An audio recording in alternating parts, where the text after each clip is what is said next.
Hello and welcome to another episode of Cyberspeak with InfoSec Institute.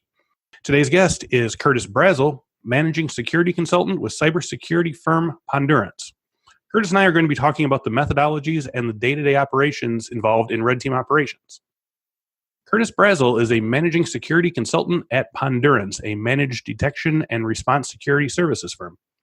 Curtis manages the penetration and application testing teams at Pondurance.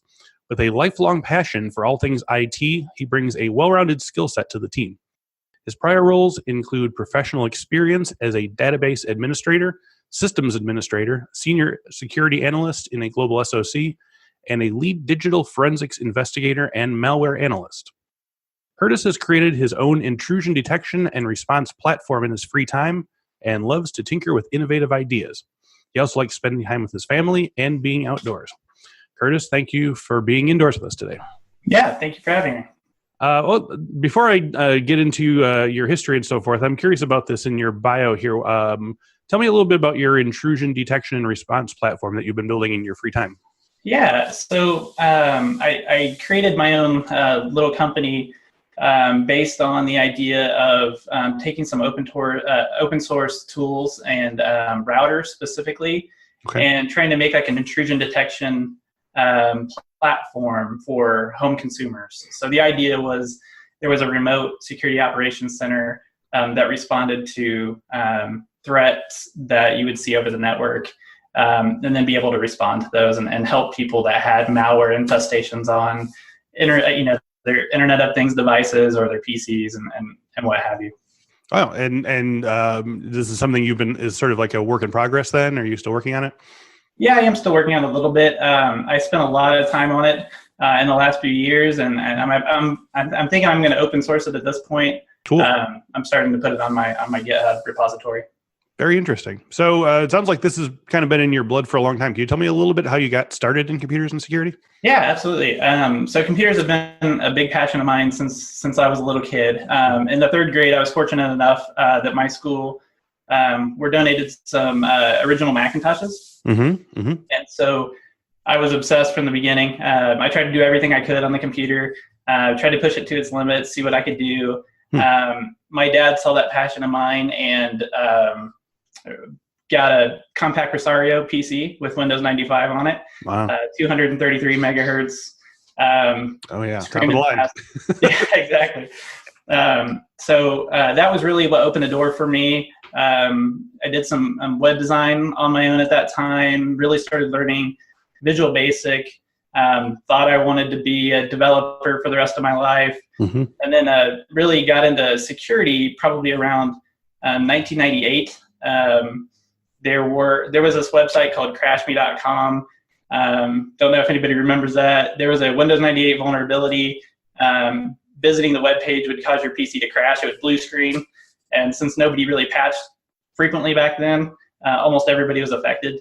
So I reverse engineered some of that code, played around with it, put it in a 1x1 pixel, started sending it around to buddies as a joke, and really learned that if I'm not careful, there's a dark side to this security world. And so I really wanted to help people fix their computers. So I did a lot of that. I was like known as the kid in the community that fixed the computers for everybody. Mm-hmm. That's really how I got my start. So that it sounds like you were pretty early on. You both understood the sort of power, but also the responsibility of understanding things from a break it and then fix it kind of perspective. Exactly. Yep. Yeah. So today I want to talk to you specifically about a topic that's been sort of a hot topic around here, specifically red teams and the concept of red teaming as a vulnerability testing system. It's a topic our listeners are very excited about. So to those just coming to the topic, could you explain what red teaming is and what their primary purpose is and sort of how you can differentiate this from, say, penetration testing or vulnerability research or other forms of things like that? Yeah, so great question, Chris. I think, when it comes to red teaming, you're referring to an advanced targeted real-world attack. And so it's like penetration testing in a sense, that you're taking it one step further than vulnerability scanning. You're not just identifying vulnerabilities, but you're actually exploiting them. Okay. That would be penetration testing. And then red teaming is taking it a step further. It's throwing the the black box mentality into it, the not knowing, not being provided the assets up front, maybe by the organization, going in kind of blind, not knowing your IP ranges and things like that. A lot of that reconnaissance up front work you have to do yourself.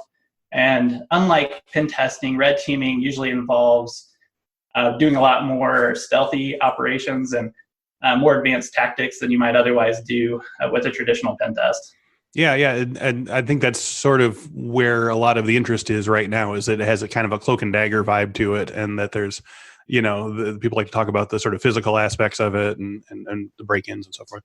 Yeah, and that's a good point. The physical part is a very big part of it too. So going on site, dropping USB devices that might have remote access Trojans on there and things like that are very much in scope sometimes for these tests, as well as advanced spear phishing campaigns. If we're really simulating a real world attack, sometimes that's phishing. 91% of breaches, I think I read in a Verizon report, come from a phishing attack. So we often throw those in as well. Not your typical Nigerian prince, type email schemes, but something very targeted. So you've been a lead AppSec tester, a penetration tester, systems analyst, and plenty of other things. So what was it that made you want to go further into this kind of high intensity process, like zero-day operations and red teaming? Yeah, another great question. So for me, that was really just kind of a natural progression. I very much like penetration testing. I like every aspect of security. But I think I wanted to take things a little bit further, see if I could figure out, how much I could push the envelope. I think there is a part of it that's a thrill. It's not as Hollywoodish in real life, but I think there is that element, right, where you're breaking in and legally doing as much as you can under the radar. I think that's pretty fun. Right, and I've heard from a few other people who have talked to us about red teaming that there's part of the excitement is the problem solving in the moment. That you're seeing things sort of being thrown up in front of you, and you have to sort of think fast and figure your way around it. Yep, exactly. So, since red teaming as a process is by nature quite secretive, and a lot of what we hear about it is hearsay, and again, sort of has a Hollywood vibe to it. Let's start at the beginning. So, what makes a good member of a red team? Like, if you're putting a red team together, what qualifications and skills are you looking for? Yeah, so I think a variety of different skills is what's really going to make a good red teamer. Most of the people, including myself, on my team here at Pondurance, we have varying backgrounds from IT. So I came from a database administration role myself. We have ex-network administrators, ex-firewall admins, developers, and I really think those skill sets come in handy when you're working on a problem. It's really nice to know, if you're attacking a network, what the underlying infrastructure looks like. And I think having that diverse skill set really makes a good red teamer. So does each person who has sort of their own background, is that sort of their primary focus within the red team? The web or the developer person does stuff related to that, or does everyone kind of do a little bit of everything? I think sometimes you have a natural progression based on your background to do certain things. I obviously focused on things like SQL injection when I first got started in the security field. Some of the developers came over and started doing some advanced application security type testing. But for the most part, I think it's good to have a wide skill set, and the best way to do that is to just cross train, and everybody kind of gets thrown into it in the same realm. So if you wanted to get into this line of work and you're already in security, or even if you're not in security, what experience, qualifications, or accomplishments should you be able to point to that would make you desirable to other members of a red team? Yeah, again, so the most important thing for me is just having a passion. When I'm looking to hire people into the team, if somebody's passionate about security, it usually stands out. If you have that desire to tinker around and do things at home, the experience, in my opinion, is kind of a byproduct of having that passion and curiosity. I think a lot of pen testers by nature want to see if they can break things. And then, you have to also want to fix things later, be able to document the findings. But I think having that background, doing online capture the flags, things like that, those are all really good resources to go to. Okay.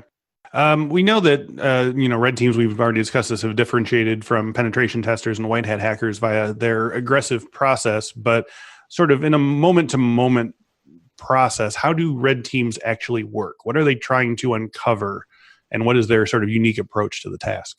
Yeah, so I think the big thing is just to simulate a real world attack as accurately as possible. Mm-hmm. And so obviously the bad guys, the real actors out there are not going to be following a certain set of rules. They may not be testing during business hours. Mm-hmm.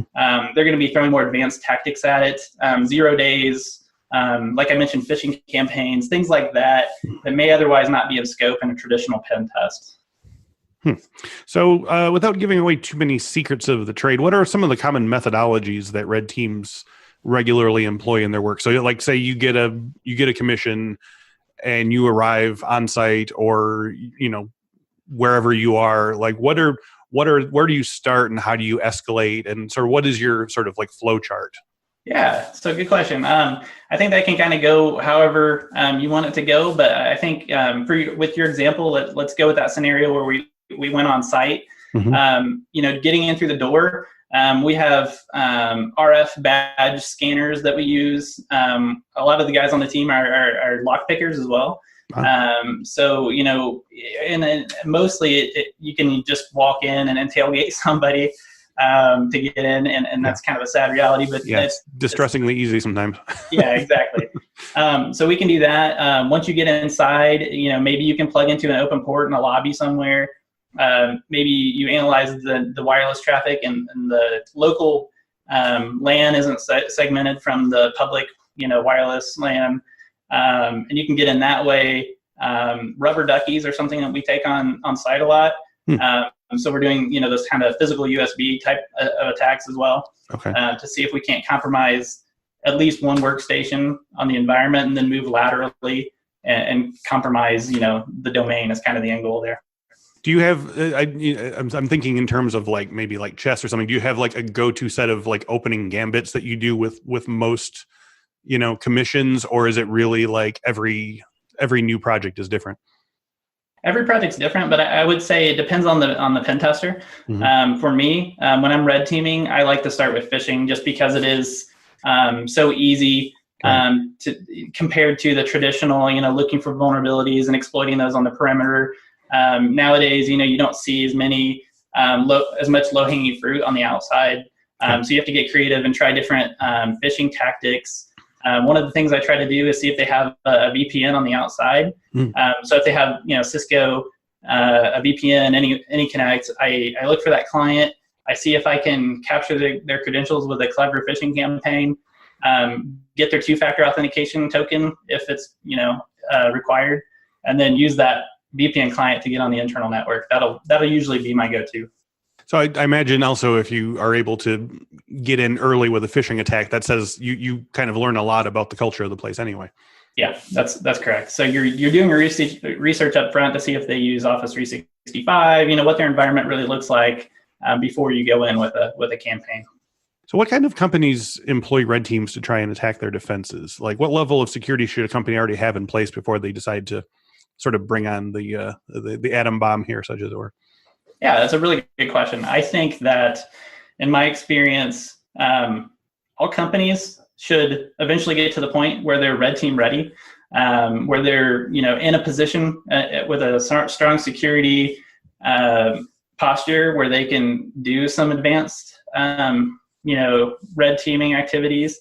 That's not for everybody right out of the gate. It depends on the security maturity of that organization. So if you have a company that's just now getting into security, maybe they haven't done any vulnerability scanning or they just started doing vulnerability scanning, I think it makes the most sense for that organization to start there, make sure they get rid of all the low-hanging fruit type vulnerabilities out there, and then kind of bring in the big guns when they're ready to do the red teaming.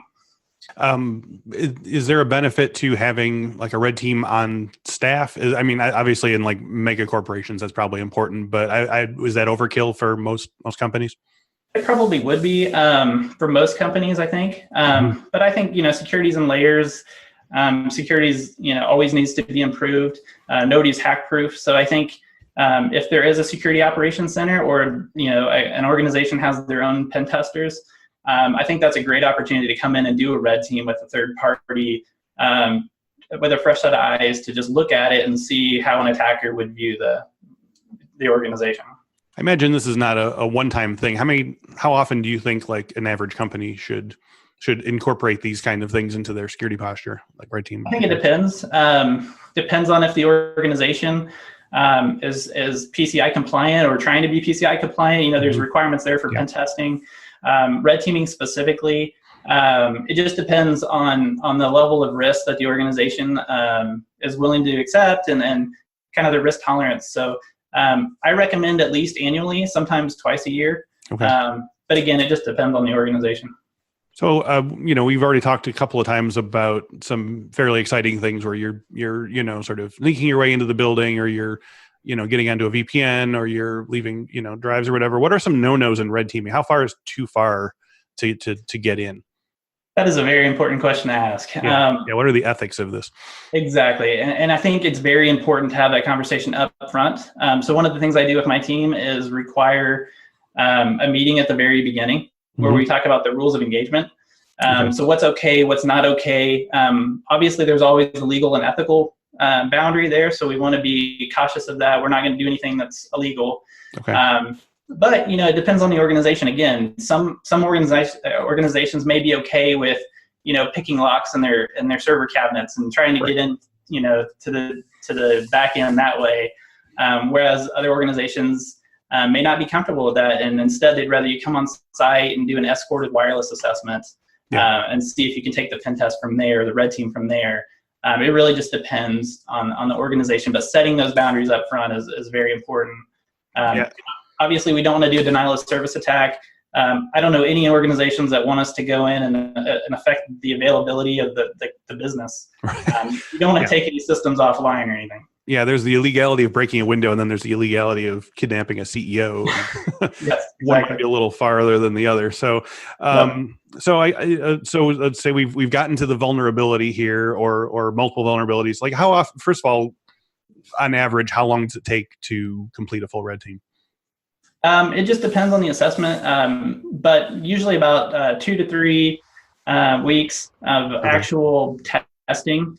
Sometimes it can take a month or 2 at the most. Pretty rapid turnaround for the most part, though. And then you have to figure in there's time for the documentation, writing up the findings and everything. Sometimes that can take just as much time as the actual testing. That was my next question here. So you've broken the defenses either physically or technologically. How do you report your findings to the company? Do you offer prescriptive solutions that would prevent them getting in a second time? Yeah, so that's what we're really passionate about here. Obviously, we want to make sure that we're not just saying, here are your issues, go fix them. Yeah. We want to make sure that they are leaving in a more secure state than what we started in. So writing up those findings are important. If the findings are more of a critical type of severity, getting on a phone call and calling and waking up somebody in the middle of the night is not uncommon, depending on the context of that finding. If there's something critical on the outside of their infrastructure, and anybody on the internet, public internet, could go in and remote code execution on their servers, that's one of those wake me up type of phone calls. Otherwise, I think it's okay to wait till a status meeting to report that or write it up in the deliverable. Okay, so unless it's absolutely like a huge emergency right now, for the most part, you don't really report back to them until after the mission's complete. Correct. Yep. Okay. Why do you think red teaming has received such a boost in interest at the moment? I mean, I don't think I'm speaking out of school by saying that the last couple of years, like searches for red team operations and so forth have jumped up quite a bit. Do you think there's a certain something in the air, growing unease about the prevalence of major hacks in the news or something? That's a really good question as well. I think that from my experience, I like to believe that it's because organizations are becoming more secure over time. Those basic security practices, are being done. So you don't see as many patching deficiencies on the outside anymore. That low-hanging fruit I referenced, I feel like it's not as common as it used to be. And the threat landscape's changing a little bit. So there's a lot more security awareness training that's happening in organizations today. I feel like almost every organization at least implements that at some point in time. So I feel like organizations, as they grow, as they have their own intrusion detection systems and other kind of security systems in place, the next logical step is to test those systems. Let's throw a red team at it and see how it holds up in a real world attack. Well, to that end, let's sort of talk about some of the pros and cons of different vulnerability methods that you utilize. It sounds like you use all of them. So, for example, run us through situations where an optimal solution is either a red team or a pen tester or 0-day operations or white hat or whatever. What are some of the different levels, I guess, I'm looking for? Okay, yep. So I think you can do any kind of level. I think the organization, again, has to ask themselves, am I red team ready? Am I mature enough where I get the most value now in having people come in and mimic an attacker from start to finish, as if a company was targeted by a state actor or something, or do I need to scale back a little bit depending on my security maturity? Maybe I should start with a vulnerability management program just to make sure that I have these checks in place, and then at the end of the year or something, do a pen test until you're ready to do the red team. I think everybody should try to strive to get to that point, but it's not for everybody right out of the gate. Do you think there's something about the current thrill of the new of red team as a security process? Do you think companies would tend to over-prescribe it as a solution? Is there, things where, I want a red team thing, but you haven't figured out your vulnerabilities yet or anything like that? Has that been an issue yet? I think it's something you see commonly, but I think it's just a matter of educating the organization, the IT leadership, just to take a step back and see where they're at with their security maturity. Again, it's just a matter of looking at yourself and seeing where you're at. I understand the need to want to throw a red team. A lot of people are probably thinking, well, that's the most advanced thing. Why wouldn't I want that right out of the gate every time? But I just think, organizations might get more value in starting small until they're ready to do the red team. Yeah. You got to walk before you can run. So what are your thoughts on the concept of purple teams, which is sort of a combo of red team attack and blue team pen testing? Is there situations where this is best served by this approach? Yeah, so purple teams are great, in my opinion. I think they're wonderful.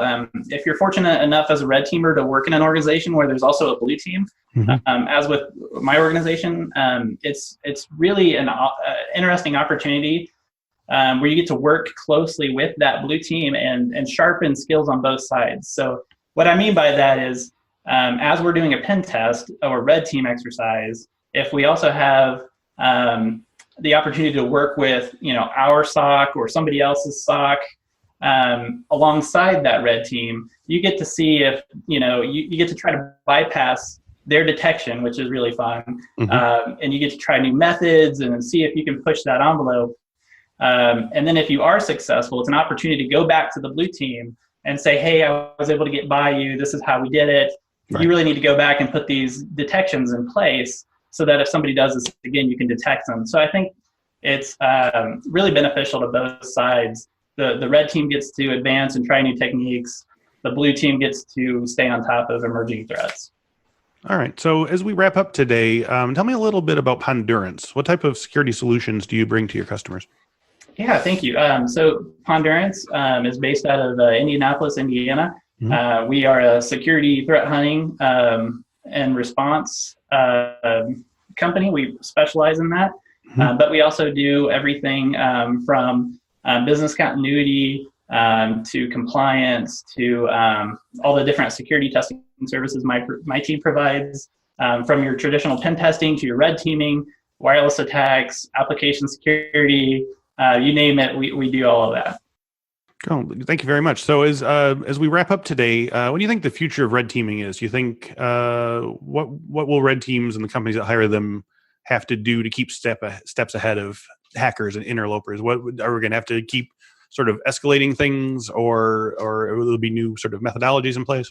Yeah, I think you hit the nail right on the head. I think it's a constant game, cat and mouse. Okay. I think it's going to be one of those things where we're constantly having to stay on the bleeding edge of these new techniques, new vulnerabilities, because that's what the attackers are doing in the real world. And so I think it's important to stay on the edge of things. I think, obviously, like the rest of the security community, I think this is only going to increase. I think there's only going to be more demand for this. And like I said, as security organizations get more and more mature in their security posture, which we're seeing today, they're going to want more and more red teams done. Well, Curtis, thank you for joining us today. This was very informative. Yeah, thank you for having me. And thank you all today for listening and watching. If you enjoyed today's video, you can find many more of them on our YouTube page. Just go to YouTube and type in InfoSec Institute, INFOSEC, to check out our collection of tutorials, interviews, and past webinars. If you'd rather have us in your ears during your workday, all of our videos are also available as audio podcasts. Please visit infosecinstitute.com/cyberspeak for the full list of episodes. If you'd like to qualify for a free pair of headphones with a class sign-up, podcast listeners can go to infosecinstitute.com/podcast to learn more about this offer. And speaking of security awareness, if you'd like to try our free Security IQ package, which includes free phishing simulators you can use to fake phish and then educate your colleagues and friends in the ways of security awareness, visit infosecinstitute.com/security-IQ. Thanks once again to Curtis Brazzell and Pondurance, and thank you all again for watching and listening. We'll speak to you next week.